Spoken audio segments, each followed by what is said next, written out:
Hello everybody and welcome to Mastree's English Pro channel. Today we start with a new module, that is comic book writing. Ever wondered what it takes to create your favorite comic books? Do you know all the different roles that are involved in creating your graphic novel? Well, you're about to find out. In this week's video, we'll be looking at the art of comic book creation and we will learn how to create a very own comic strip. Now, do you remember Adam from our previous videos where he was trying to write a persuasive note? Now, he wants to create a comic strip for his best friend. Adam loves making noodles and he wanted to share his recipe with his friend with the help of a comic strip. How about you and I help him get started on that comic? First, let's begin with breaking down what is a comic and what are the various components of a comic book. Now, a comic is like any other form of storytelling. A comic panel tells a story of a single moment in time, like this one of our favorite Calvin and Hobbes. Fun fact, movies too use comics to direct different scenes. This part of the process is called storyboarding. Here's what a scene in the Harry Potter films look like in their planning stages. I know, not as fun as the movies, but it is indeed how the magical world got created. Now to begin, every comic has a central and one or two supporting characters. For Adam's comic strip, who do you think would be an appropriate character? How about a chef? Let's call him Chef Linguini. Now, we have a character. Next, we need a setting for this character. The setting of a comic book acts as one of its narrative elements. It helps in telling the story by giving it context. So now, where do you think a chef is best suited? The moon? Is our chef secretly an alien? No, let's not go with the moon. A medieval kitchen? I think we need to update our time period a bit. Let's see if the modern kitchen matches our Chef Linguini. That looks nice. So now we have a character and we have a setting. What more do we need? Let's take a moment to analyze the technical elements of a comic panel before we get back to Chef Linguini. Now, a comic tells the story not only with pictures but with words as well. A typical comic panel includes 1. The layout, the speech bubbles and caption. Let's talk about speech bubbles. Different kinds of speech bubbles convey different kinds of sounds. Let's take a moment and imagine what kind of sound would this speech bubble make. This kind is used to show shouting or excitement.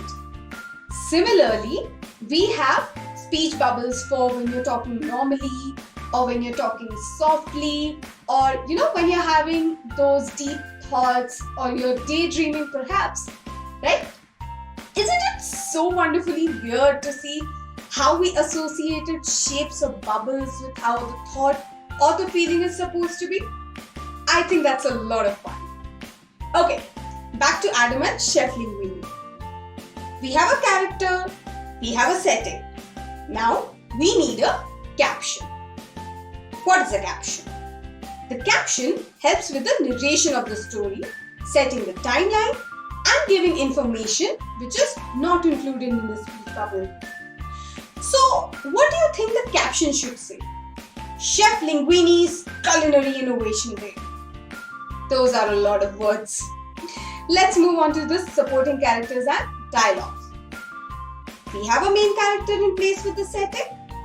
And why did we need these characters? Characters keep things interesting.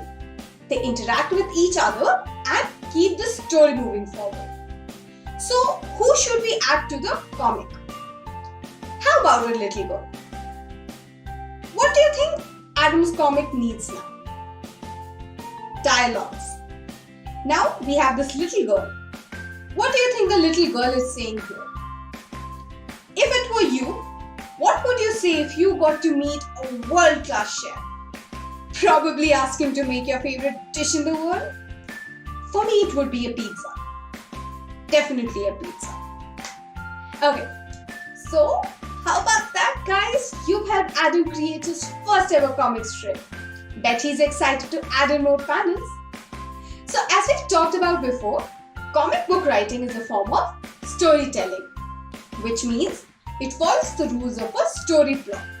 So it has a beginning or an exposition, a rising action, a climax, a falling action, and of course an end or a resolution. Now, these were some big terms. To understand these terms, let's take a moment and study this Calvin and Hobbes comic strip. The first two panels set up the introduction to our story. Calvin is bemoaning the end of the summer, and his unfinished homework is the rising action. That is, it's the build-up for us readers. Understand what the problem is? Now about the problem. He has to write a whole paragraph of what he did the entire summer. In this case, the climax, falling action and the resolution all come together in the final panel. Hobbes is the one completing Calvin's homework, while the falling action is that all Calvin did was watch television. As in the case with comedic pieces, humor contributes to falling action and the resolution. When we make our comic for Adam, we can try and do the same. But for now, remember, Adam wants us to make a comic for his favorite noodle recipe. Why don't you all practice making your own comic strips? And in our next video, you can help me create Adam's favorite recipe comic. And don't forget, before you leave, mention in the comments below your favorite recipe that you want Chef Linguini to make for you. Thank you for joining me for this video. I'll see you guys next time. Bye.